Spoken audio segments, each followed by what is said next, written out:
episode of Magical Plant Growing.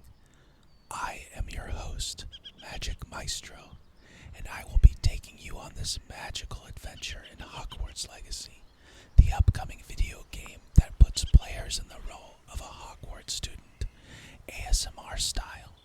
First, let's take a look at this beautiful summer day.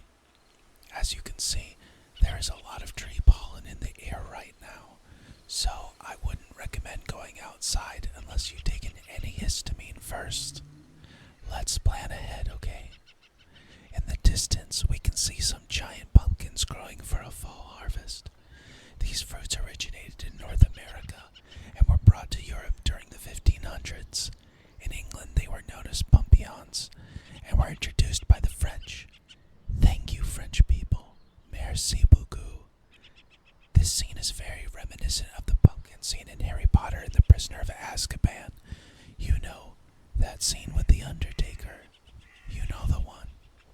So, while I applaud the developers for their beautiful scenery, the American bird sound stood out to me. As much as I love the red-winged blackbird, I feel like we should be hearing birds more commonly found in Scotland, where Hogwarts is supposed to be located. We can only speculate as to which species of birds find their way through Hogwarts and the surrounding area, but perhaps we can guess, and at the very least, enjoy the sounds of some birds that most of us don't hear quite so often. Look there! You can see carrion crow in the distance. These birds are smaller than ravens, and typically flap continuously during flight. They can be found in a number of habitats, including farmland, like we have here in this scene. They can be seen here flocking together near their roost. You won't find these in North America. Watch out, chickens. I hear a hen harrier in the air. Farmers certainly don't like seeing these guys around. Who would eat helpless, flightless birds anyway? Oh, I guess we do. Well, maybe these farmers are vegetarians and just have chickens for their eggs. Let's go with that. The white-throated dipper loves running water and foothills, which makes the area surrounding Hogwarts an ideal habitat.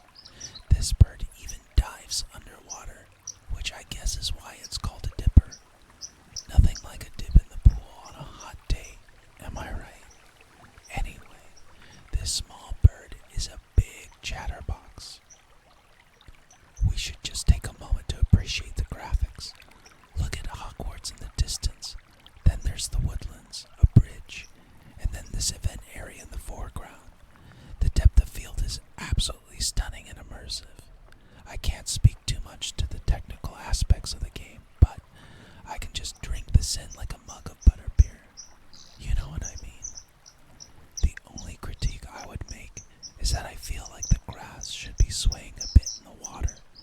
Everything else is just stunning, even the pennants flapping in the breeze.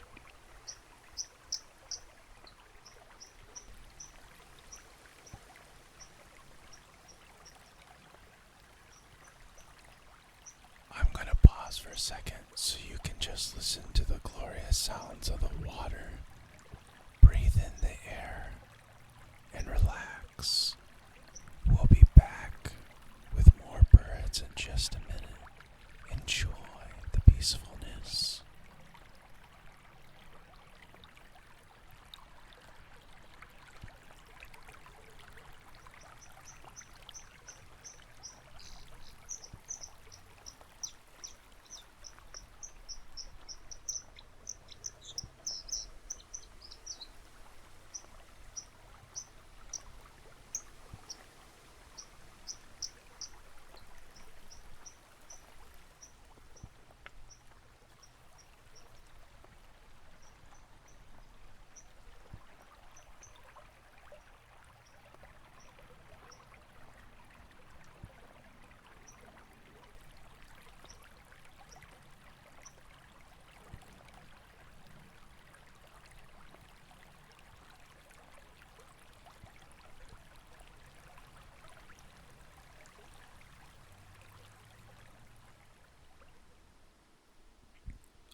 Just look at this beautiful scene. Look at the sun glitter. Those bright sparkles of light reflecting the sun from all angles. It might be some kind of water shader that's causing that, but it's jaw-dropping nonetheless. Do you hear that sound? That sounds like some dunlin, some plump shorebirds. You can often find them on mudflats and beaches. They are very reminiscent of the sandpiper. I hope we can swim in this game because all I want to do is go for a dip or maybe stretch out and catch some overcast.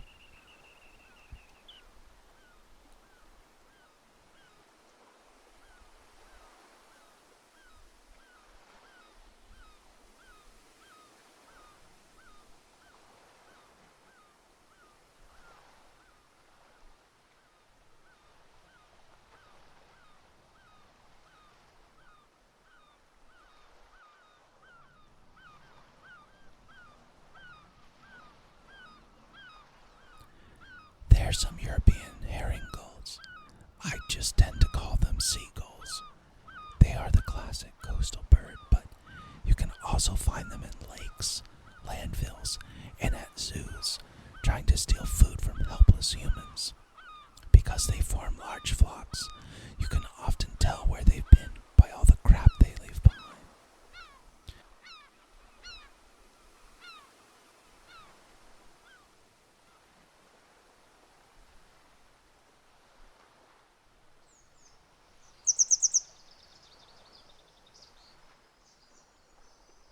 The gray wagtail stalks along shorelines, pumping its tail up and down, hence the name wagtail. They are easily excited. At least, that's why I shake my tail up and down. I don't know about you. Do you know why birds have tails? Because they are descended from dinosaurs. I know, cool.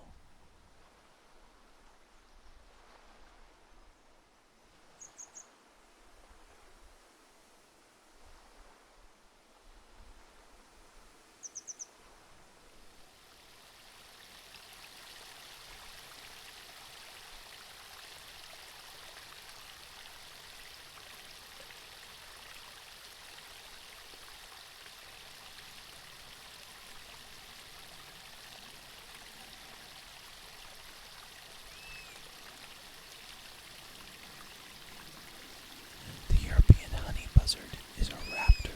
Yes, a velociraptor. No, just kidding. That means it's a bird of prey. It likes to make its home in forested areas with access to clearings and small wetlands to find its targets. Clever girl. I really like this scene. The waterfall is legit. The way the waves cascade and the way the splashes of water shoot up after hitting the rocks. It's gorgeous. The grass needs to move though. That water is moving very fast and that grass is as stiff as a board. Get on those grass physics, Avalanche stat. Do you hear that? That's the crested tit. Just look at him. I wish I had hair like that. I don't though. My hair is curly. Why is it that people with straight hair want curly hair and people with curly hair want straight hair? Just be happy with the hair you have, alright? Lean into it. This bird certainly does. Anyway, this cheeky fellow can be found in mixed woodland. It's not tree prejudiced. It likes trees of all sizes, shapes, and colors. I don't know how comfortable I will feel crossing that bridge.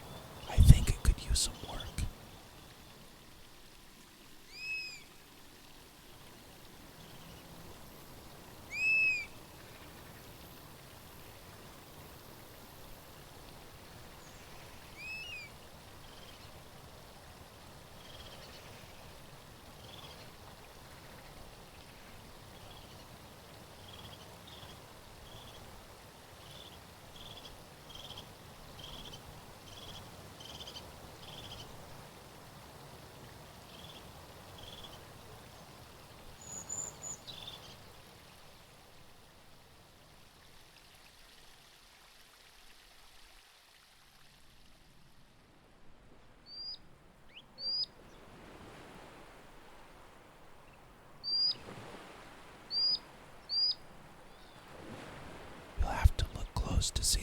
sandpiper, brown with white underneath, found in a variety of wetland habitats. You can find it breeding on stony ground along rivers and lake shores. This bird keeps to small groups. There's a great animated short about a sandpiper.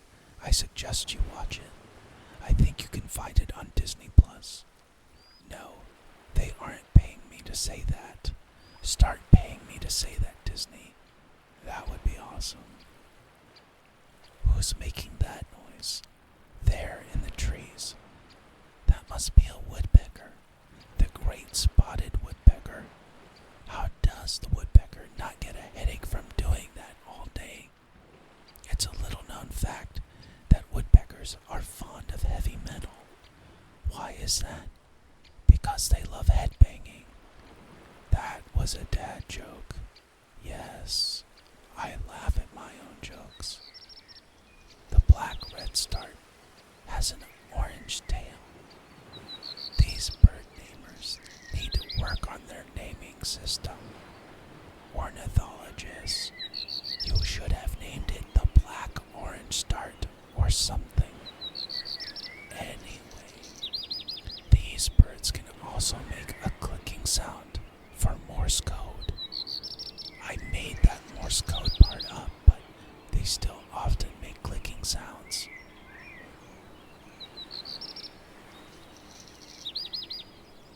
Oh, look, a giant wheel or cog in the water.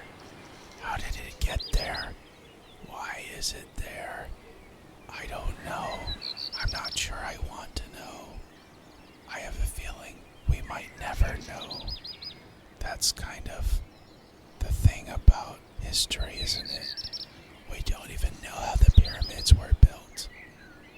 Fascinating, huh?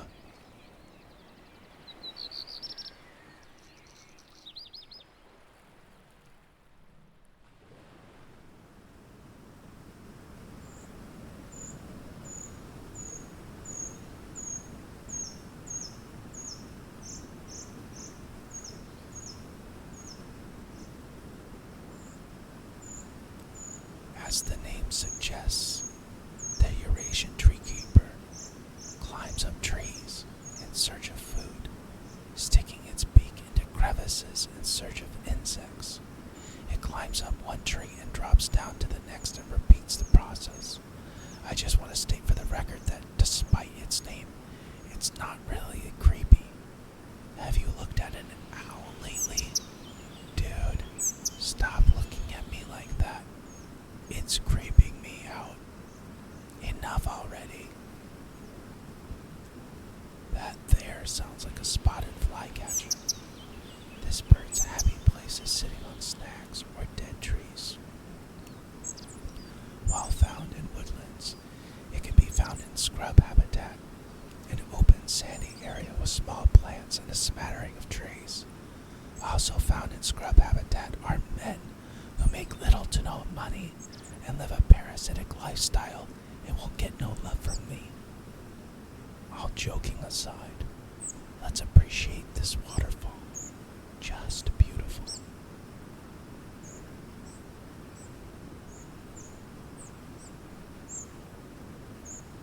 Do you see those orbs hanging from the trees?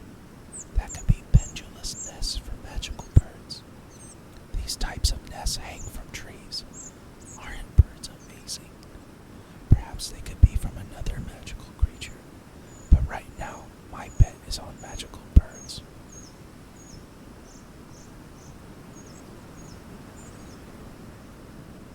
One cool thing you can see is that over on the left, there's some water cascading down the rock face. It's not quite a waterfall, but it just speaks to the attention to detail that the environment artists are making with this game. Good job, guys and gals.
your students take the boats to Hogwarts before they are sorted.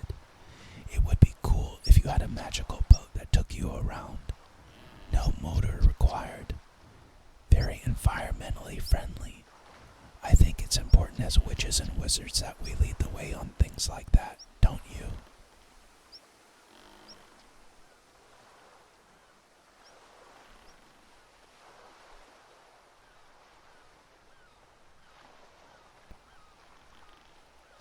I gotta say, I think someone's been slacking at their job.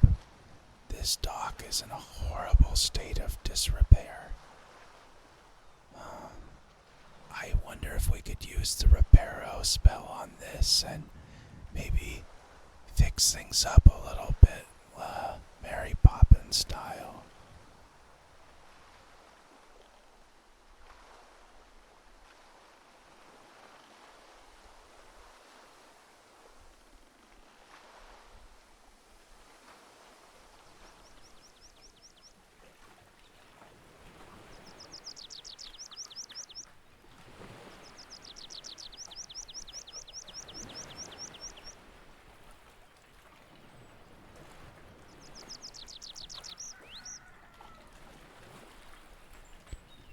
The tree pipit feeds on just about anything, from snails to seeds. This bird visits Hogwarts in summertime. The most notable thing about tree pipits, though, is that they sound prettier than meadow pipits. I think that's a little judgmental. Beauty is in the eye of the beholder, or ear of the beholder in this case. Just kidding. The meadow pipit is freaking annoying.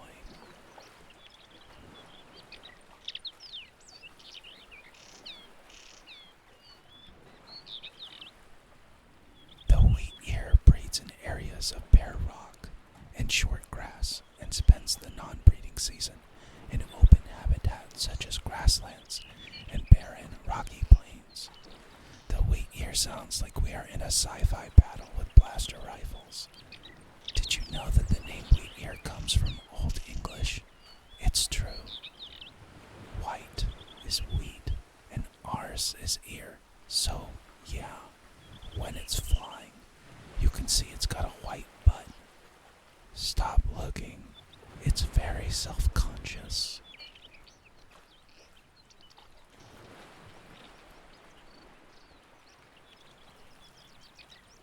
Well, that's all the footage we have.